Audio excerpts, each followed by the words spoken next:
How do you categorize your guitar? Like this is a 414, this is a 416, and this has the CE and the R. How do you categorize that? The way that our system is set up is it's pretty easy to understand. The first number is the series of the guitar.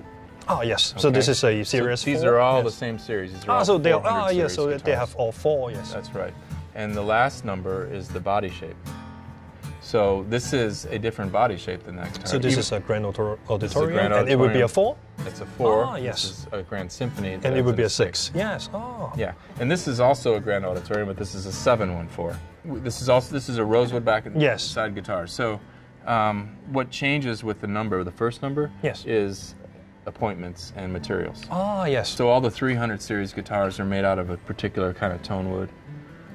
There's 2 tone woods we use for 400 series. Yes. There's one for 500 series. Yes. One, 6 is maple. 6, yes. And then the middle number it designates whether it's a natural top, a natural Sitka spruce top, or a hardwood top. So the middle number changes a little bit. So what's the CE? CE, cutaway with electronics. Cutaway. Yes. With the ability to plug it into an amplifier. The electronics part. That's right. Yes. Thank you very much. That's it. It's easy. How is the Ebony Project doing? Yeah. Good question. If you listen to Bob talk about it, he'll be very frank with you and tell you that it's probably one of the hardest things he's ever took on. Oh. A lot of the reason is simply it's a really hard place to do ethical business.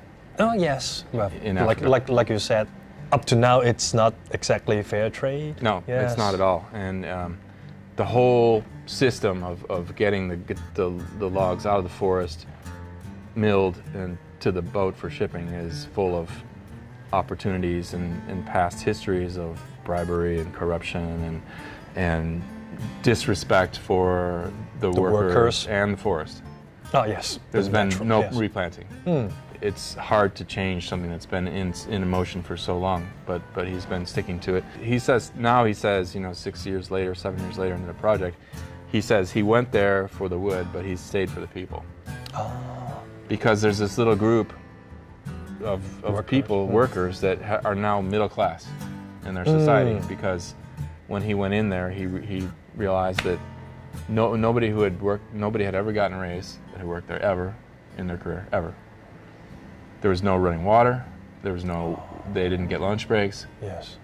Electricity was dodgy. It would come in and out. The equipment they were using was horrible and outdated. So to pump that into a real working, viable environment. And now there's actually new ideas and new products to use the wood. We were manufacturing ebony slides because we're trying to figure out ways to use as much of the wood as we can.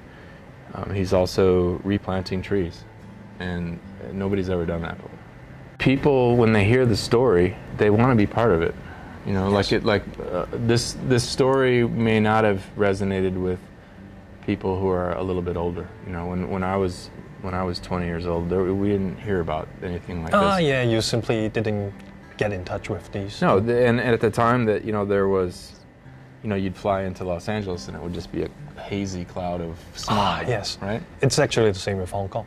Yeah, right. Well, and so that has changed because somebody back in the 70s said, you know, this is not good for our planet. Yes. We got to change. We got to fix this. He's also seen the depletion of tone woods, and for years, the Western civilization, the modern civilization, has been cutting trees down, building houses. It's not guitars are not taking only up too much wood. It's furniture and housing. Of course.